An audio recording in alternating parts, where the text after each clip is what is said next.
చేద్దాం. మనతో పాటు ఆర్థిక రాజకీయ విశ్లేషకులు పాపిరెడ్డి గారు మనకు అందుబాటులో ఉన్నారు జూమ్ కాల్. అలాగే సీనియర్ జర్నలిస్టు కృష్ణమూర్తి గారు మనకి స్టూడియోలో అందుబాటులో ఉన్నారు. వారికి నమస్కారం. ముందుగా మనం పాపిరెడ్డి గారి దగ్గరికి వెళ్దాం. పాపిరెడ్డి గారు నమస్తే. ప్రధానంగా అంటే రాజకీయాలు సంబంధించినటువంటి రాష్ట్రాలు కానీ లేకపోతే ఎన్నికల సమయంలోనే బడ్జెట్లకి కేటాయింపులు ఉంటాయని ఇక్కడికి విమర్శలు వస్తున్నటువంటి పరిస్థితి. ఓవరాల్గా బడ్జెట్ చూసుకుంటే మధ్యతరగతి ప్రజలకి అనుకూలంగా ఉంది, వారి లబ్ధి చేకూర్చేలా మాత్రమే బడ్జెట్ ఉందని ముందే చెప్పారు నిర్మలా సీతారామన్ కానీ లేకపోతే రాష్ట్రపతి ప్రసంగం కానీ ఇవన్నీ కూడా అనుకూలంగా ఉన్నటువంటి పరిస్థితి. సో ఓవరాల్గా బడ్జెట్ ఒక మాటలో చెప్పాలంటే మీ అభిప్రాయం ఏంటి? ఇప్పుడు బడ్జెట్ ఈసారి కేంద్ర ప్రభుత్వము ఒక విధంగా ఇది ఒక పాపులిస్ట్ బడ్జెట్, అంటే ఒక ప్రజా అభిష్టానికి కొద్దిగా అంటే బీజేపీ మార్క్ బడ్జెట్ కన్నా కూడా భిన్నంగా బడ్జెట్ ఉన్నదని అనుకోవచ్చు. అయితే ఒకటి ఇట్లా ఎందుకు అంటున్నానంటే, అంతకుముందు బడ్జెట్లలో పెద్ద ఎత్తున జనాలకు ఎక్కడ కూడా రిలీఫ్ ఇవ్వడం కానీ లేకపోతే పెద్ద ఎటువంటి అవి కూడా ఉండకపోయేది. కానీ ఈ బడ్జెట్లో మాత్రం అన్ని వర్గాలకు ఏదో రూపకంగా కొంత రిలీఫ్ ఇవ్వడం అనేది జరిగింది.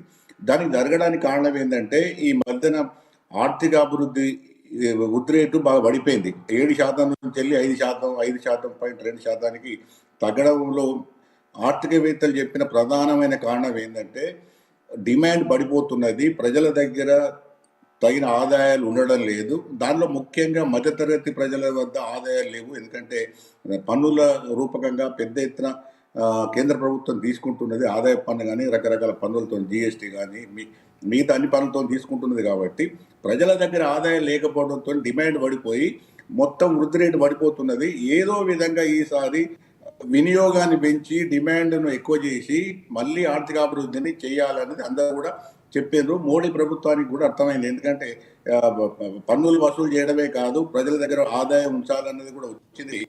దాంతో ఈసారి ఏం చేశారంటే, పెద్ద ఎత్తున అన్ని రకాల మీకు మందులు అంటే లైఫ్ సేవింగ్ డ్రగ్స్ నుంచి మొదలు పెడితే, వ్యవసాయ రంగం నుంచి మొదలు పెడితే దాదాపుగా మహిళలకు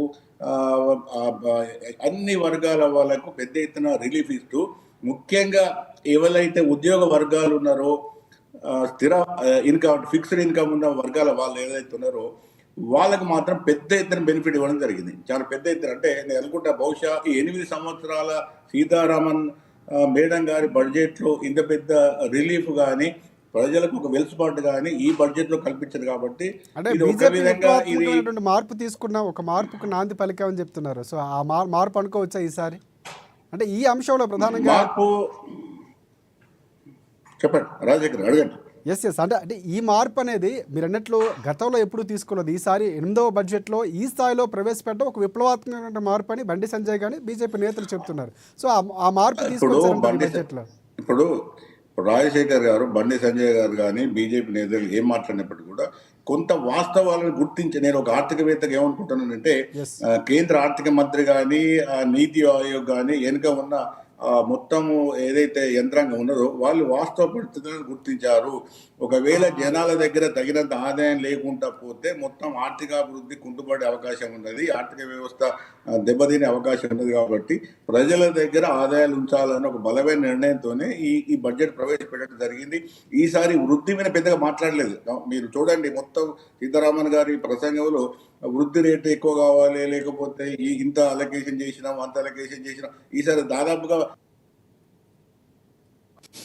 తగ్గిపోయినాయి. కాబట్టి మనకు దాని మీద కన్నా కూడా ఇటు వేరే అంటే ఈ వైపు వాళ్ళు ఫోకస్ చేశారు. కాబట్టి ఒక విధంగా ఇది ఒక మంచి పరిణామం అని అనుకోవచ్చు. తర్వాత దానిలో ఆదాయ పన్ను మాత్రం పెద్ద ఎత్తున రిలీఫ్ ఇవ్వడం అనేది ఒక గొప్ప శుభసూచకం. ఎందుకంటే ఈ మధ్య తరగతి కానీ కింది వర్గాల వారికి మాత్రం పెద్ద ఎత్తున ఒక ఊరట కలిగించే అంశంగా మనం ఈ బడ్జెట్ చూడవచ్చు. రైట్. మళ్ళీ మా దగ్గరికి వస్తాను. మనతో పాటు సీనియర్ జర్నలిస్ట్ కృష్ణమూర్తి గారు ఉన్నారు స్టూడియోలో. కృష్ణమూర్తి గారు నమస్తే.